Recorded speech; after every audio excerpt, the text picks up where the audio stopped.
You want to support Roland Martin Unfiltered? Be sure to join our Bring the Funk fan club. Every dollar that you give to us supports our daily digital show. There's only one daily digital show out here that keeps it black and keep it real as Roland Martin Unfiltered. Support the Roland Martin Unfiltered daily digital show by going to RolandMartinUnfiltered.com. You can make this possible. Folks, there's this extremely popular black-owned restaurant in Houston called the Turkey Leg Hut. They do these smoked turkey legs. And look, y'all, I am not a huge fan of turkey or even smoked turkey legs, but the food there is unbelievable. I've been there many times. You can go to Instagram, Facebook. You can see my videos from there. But they were in court today where they had filed an emergency motion to dissolve a temporary restraining order put in place by white neighbors who say the restaurant is a threat to their health. They claim the restaurant's outdoor cooking area is illegal and the smoke is a health hazard. This was a news conference where the owners of the restaurant went before the public on Friday. The neighbors, what they did was they got that particular order preventing them from using their smokers between 8 p.m. and 2 a.m. and 6 a.m. And of course, that's their most busiest times. Thousands go to this restaurant every single week because of the turkey legs. They've taken Houston by storm, but these white residents who recently moved in want them shut down. Here's that news conference from Friday. On Wednesday morning, November 20th, 2019, our attorney was blindsided by a telephone call from the plaintiff's counsel stating that he would be in Harris County District Court in roughly an hour to appear before a judge to seek an emergency temporary restraining order, temporary injunction, and permanent injunction against the Turkey Leg Hut and its owners. The affidavit of their named specialist was never shared with our attorney, nor was he provided adequate notification time to represent us in court on Wednesday morning. The lawsuit was filed by a handful of people who want to vilify the Turkey Leg Hut as a nuisance to the community. We have successfully operated our business in compliance and cooperation with the City of Houston and its ordinances, despite repeated attacks from this handful of people on parking, noise, and now smoke for the past 2 years. It is difficult not to presume that they simply don't want us here. And Wednesday's lawsuit was a failed attempt to permanently shut down the Turkey Leg Hut. With regard to the allegations in the lawsuit that the smoke from our turkey smokers is a public health risk, the plaintiffs and their counsel have a private party posing as the City of Houston Health Department.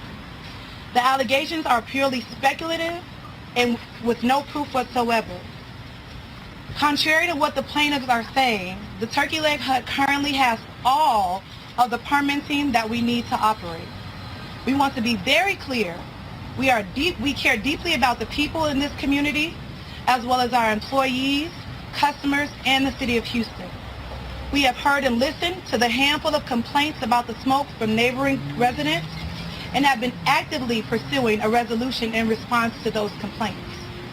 On September 25th, 2019, we received approval from a permit for the construction of a ventilated, fully enclosed smoke pit area to resolve the problem.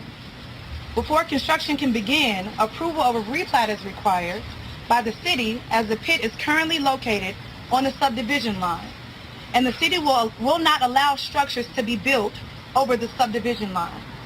A public meeting was held by the City of Houston Planning Committee on October 31st, 2019. At this meeting, the Planning Committee required us to present our plans to the Museum Park Super Neighborhood, which we did. At the Museum Park Super Neighborhood meeting held just last week on Wednesday, November 13, 2019, a handful of neighborhood residents showed up to oppose us building the enclosure that will solve the very problem that they filed the lawsuit on this past week. Despite the opposition, we answered all questions regarding the replat as well as questions regarding the pit area.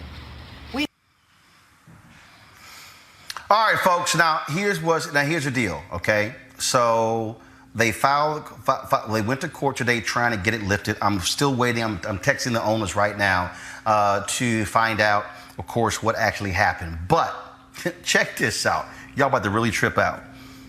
I got my hands on an email And first of all, the part of the ruling today when it went to court, they included in their motion some of what's in this email. But yeah, I got my hands on the email, and y'all ought to see the crap that these folks actually said in the email. The email was written by this guy, Matthew Trail.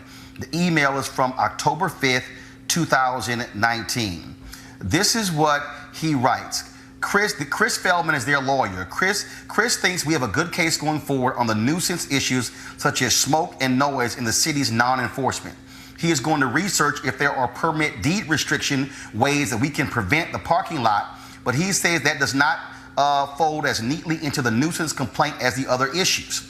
Still, it will be part of the overall nuisance complaint, and if we are successful, we might be able to stop it altogether. Then he says the best idea from yesterday is Chris is going to create the special mini neighborhood organization to bring the suit.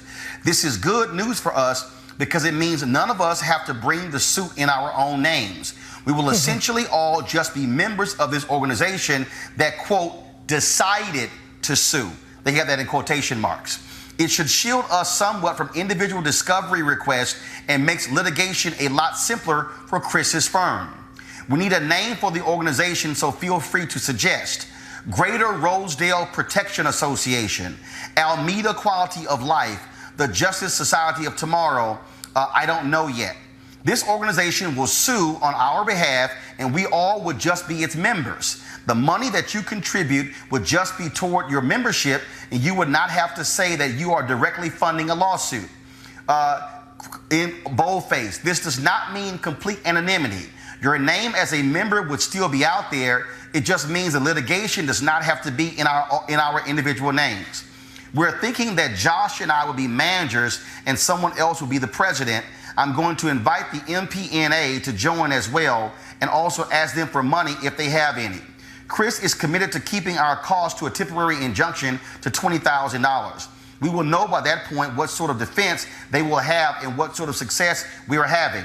It is still very important that you all join the organization and contribute to the lawsuit. We still need to raise the money. The organization is still just us working together. But I got y'all email. We need to collect money from everyone. No one is demanding a specific amount, but please contribute what you can. Let Josh or me know when we can come by and pick up checks. Everything will be held in a trust account by Chris's firm. Please make the checks out to Feldman and Feldman PC. All right, y'all, now check this out. The next big thing is record keeping. Chris asked that from now on we take video of anything that looks like nuisance. If you're out and you see a loud car or motorcycle, take video. People peeing on your fence, video. Drunk folks staggering back, video. Smoke billowing through the neighborhood, video. Loud music, video. I know most of us might have thought about avoiding our homes next Sunday for the street party. They had a festival, y'all. But he said to take video of that especially. All nuisance in whatever form, we need to video from now on. This is the key. The ultimate goal of this litigation is obviously for the turkey-leg hut to be somewhere else and not on our corner. But that cannot be the stated goal. Let me read that again, y'all. Wow. The ultimate goal of this litigation is obviously for the TOH, Turkey-Led Hut, to be somewhere else and not on our corner. But that cannot be the stated goal. So we also need to think of injunction relief that we can ask for, such as cook off-site or build a sort of filter that no one would ever know you're cooking, no music past 9 p.m., no use of bass or subwoofers at all, signs up telling their patrons to keep the noise down, no parking lot. If no parking lot is not possible, then I was thinking that they have to provide an officer there to keep the peace. Hopefully we can just stop the lot, some sort of monitoring system for both noise and smoke that will result in them being fined if they go over. If you have other suggestions, please give them to us. Now, let me explain to y'all. This thing is so popular that the owners bought several nearby lots because of all the people who are coming there.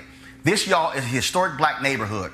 3rd Ward is where JFK's high school, my high school is. That's where Texas Southern University is. Alameda Road, where Houston, like literally across the street from Turkey Leg Hut is KCOH Radio, the most historic black radio station in Houston. That's where Skipper Lee Frazier, all the artists used to come in, all the Motown people. Alameda Road used to be the corridor of black businesses in 3rd Ward. It's just across the freeway. But what has happened is these former colonizers, now gentrifiers, have moved into these areas, and now they want to move out these black businesses. We've seen this all around the country. In Oakland, where you had a white guy moving into a traditionally black neighborhood, called the cops on a black church where they were actually having choir rehearsal on a Wednesday, and said that the noise coming from inside of the church was too loud. You've had, of course, where the black drummers in Harlem, they've been beating their drums every Sunday for decades. White folks moved in, called the cops. We want them to stop making noise beating those drums. Luther Campbell talked about the exact same thing happened there in Miami. Black neighborhood, whites moved in, wanted the traditional black things to stop, saying y'all are making too much noise. What you're seeing here are white residents in Houston specifically targeting one of the most popular restaurants in the city in an historic neighborhood, and they want them to leave. You heard them say, we don't want them on our corner.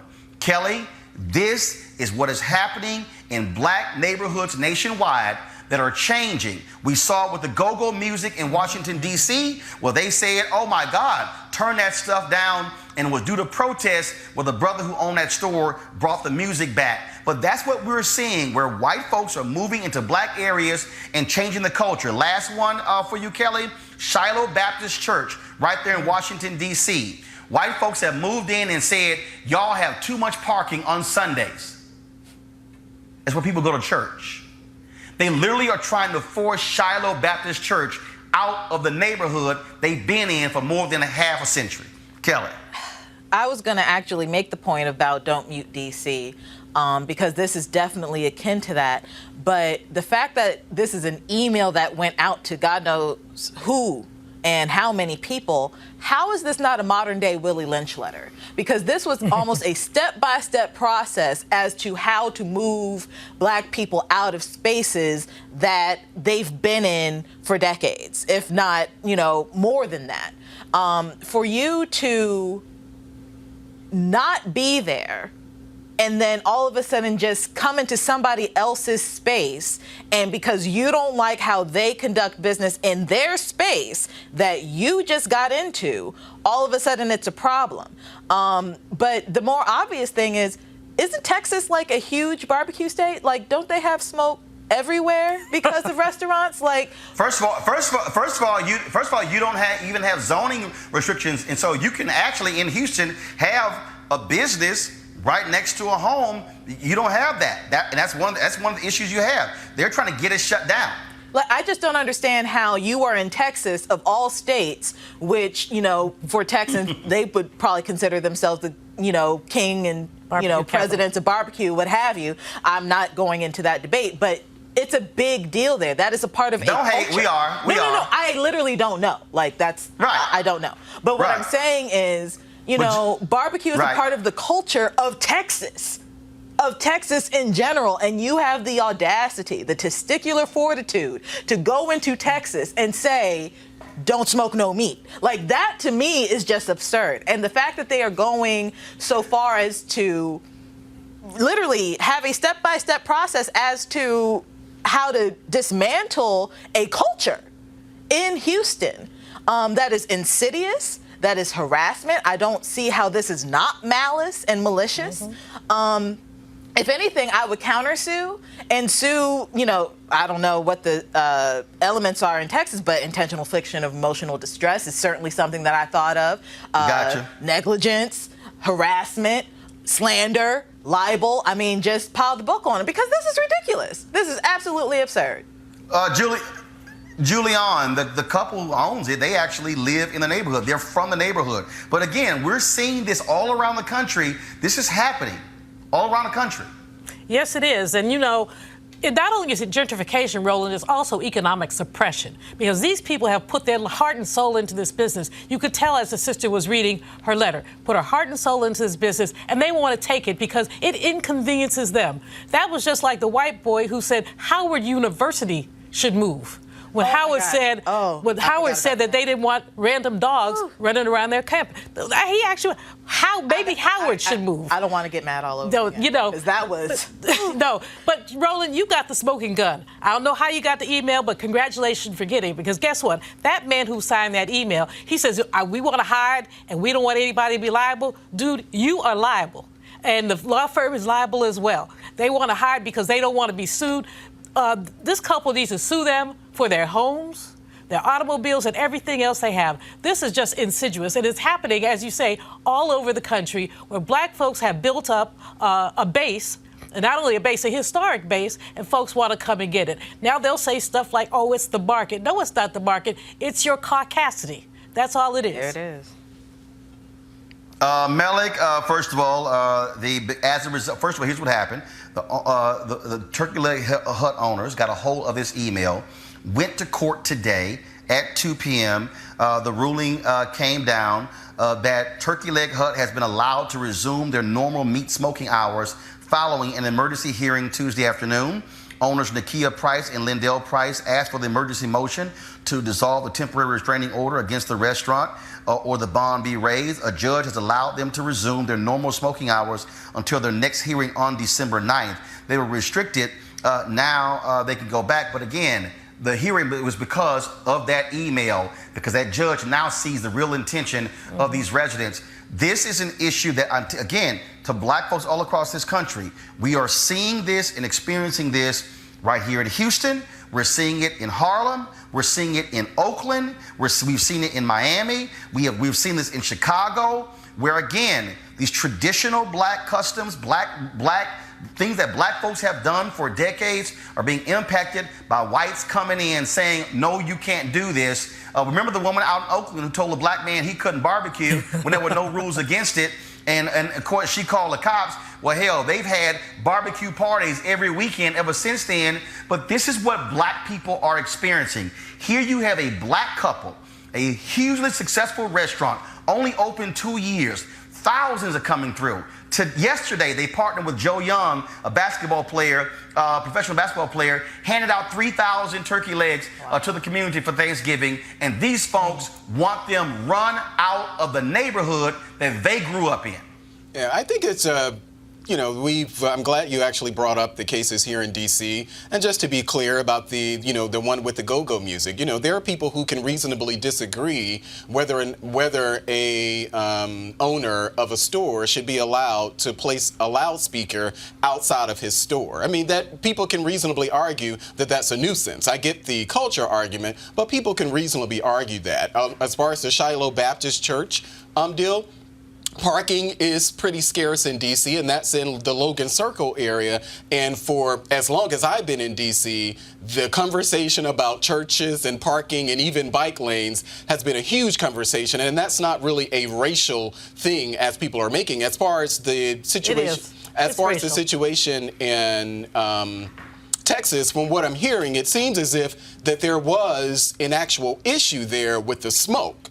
Because the owner said that they actually are now in the process of getting the permits or something to have an enclosed space for that, where it's proper venting or something. So it seems like that could be possibly a valid issue. Me personally, and of course I probably wouldn't move into a neighborhood like that, but I wouldn't want to live next to a store that has loudspeakers outside of its store all times of the day. I wouldn't want to live beside a restaurant or near a restaurant that has a smoker where there's a lot of the smoke and things like that. The issue with the nuisance part of it with the guests, I guess it's a lot of traffic or something. These are things that neighborhoods actually, whether it's a homeowners association or not, these are things that neighborhoods kind of get into. I think there's probably a bit of NIMBYism here, not in my backyard-ism going on here and what's happening in Texas, but they have the injunction, so they're going to be able to